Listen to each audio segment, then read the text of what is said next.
Well, Dan Dibley, good to be with you, especially on such a momentous morning after the Warriors. No Steph Curry, and they destroyed Oklahoma City Thunder. Yes, it's the kind of win that you needed. It's the kind of win that you hoped for. It's the kind of win that we expect that they would earn, but no Steph, and being as inconsistent as they have been all year, you had to wonder, would they, could they? We know that should they, and they did, but unfortunately this year there's been a lot of would they, could they with this Warrior team. It's been like a roller coaster the last couple seasons, right? Roller coaster, this team is great with the start they got off to last year, and then, oh my goodness, you got injuries, and then the playoff start, they're playing great, they win the championship, and then this year everything has been, they're terrible, and now last night, a game in which it was fair to assume that they're going to struggle without Steph, the way they played in the fourth quarter without him against Dallas, and then boom, everybody, quote-unquote, stepped up last night. Yeah, even Wiseman in his 5 minutes of garbage time. I thought he looked good. 3 for 3. Pretty efficient for James Wiseman. Showcasing him maybe for a deal? I mean, if you're going to showcase a guy, maybe 5 minutes is not quite the showcase, but, that's the way that had to go.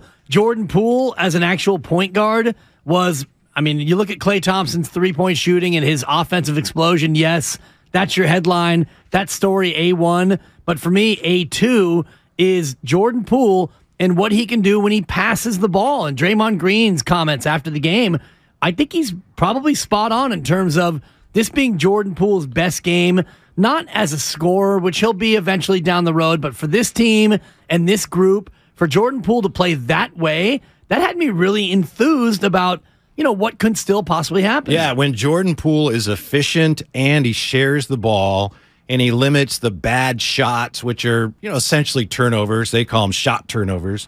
And he's not throwing the ball all over the place. That's Warrior basketball. Warrior basketball, as Saint always tells you guys and tells us, player movement, ball movement. And when you got one guy dribbling, that's neither. So when Jordan Poole...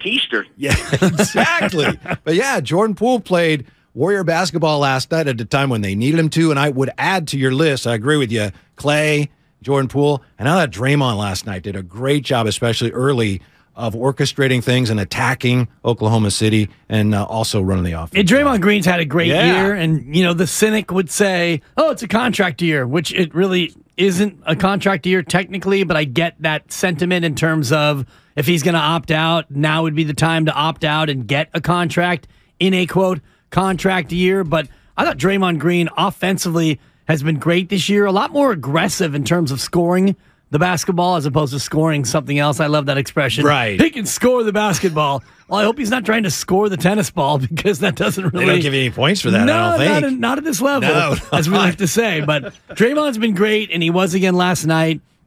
Andrew Wiggins showing a little bit of renewed interest and emphasis. Maybe he's getting over his illnesses and his adductor strain and whatnot. He had 4 assists last night. Which is crazy. 45 assists for the Warriors. And 3 actual rebounds where the ball came off the rim and he was the one to collect it. I know it says that, but are we sure that actually happened? He's averaging 1.5 rebounds over his last 2 games, coming off a goose egg. But just a nice palate cleansing win because everybody, Steph's out for how long? Woe is me, woe is us. They're going to hit the tank. Or Woj me. Thank you. Shout out Adrian Wojnarowski. Yeah, his nickname is Woj. Thank you, Mike Silver. We'll get to you on Thursday when Mark is back. But just a real nice, sweet, clean win. But does it mean anything? Is it repeatable? Does it mean, all right, okay, they've got things headed in the right direction now for reals? Or is it just another blip in this crazy up and down season? I think it means it's parade time. Parade time. Wow. Playoff time, as we, for once, used to say. No, I don't think that it's necessarily a sign that this team is all of a sudden now a championship favorite, but they did what they needed to do against a team that they should beat, quite frankly, 9 times out of 10, even if you don't have Steph Curry. I agree they should beat them, but I don't think Oklahoma City's a bad team anymore. I mean, they certainly threw a scare at the Warriors when they played them in Oklahoma City, and they're not there yet, but they've got some truly talented players. I don't think they're a pushover, so I guess I would say I think the win means a little more as far as who you beat, especially given the way the Warriors played in the fourth quarter against Dallas. Yeah, I think it's not necessarily a game where, you absolutely should beat them, but playing at home where you are 13 games better than you are on the road, which is a remarkable split. I think it's maybe the most dramatic split in the association in terms of home-road split. So this game on the road, yeah, you saw the way that went.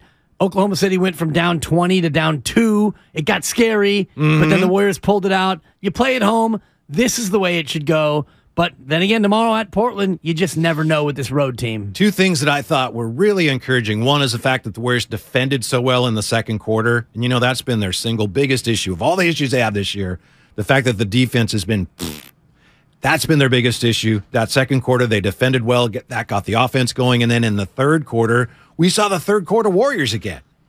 Yeah, 44 points. We hadn't seen that. I remember seeing a couple weeks ago Isaiah Thomas on NBA TV at halftime of a game saying, the Warriors in the third quarter. And I was sitting there shaking my head and go, Isaiah, that's not a thing anymore. But last night it was. Last night it was like the old days where you could absolutely bank on it. You could guarantee it, but it hadn't been the case really this year. Like everything else, it's been wildly inconsistent. But you come out last night, you put up a 44-26 barrage, and that game was settled at that point. Is that the French pronunciation, kind of? Barrage? Yeah, barrage. Barrage.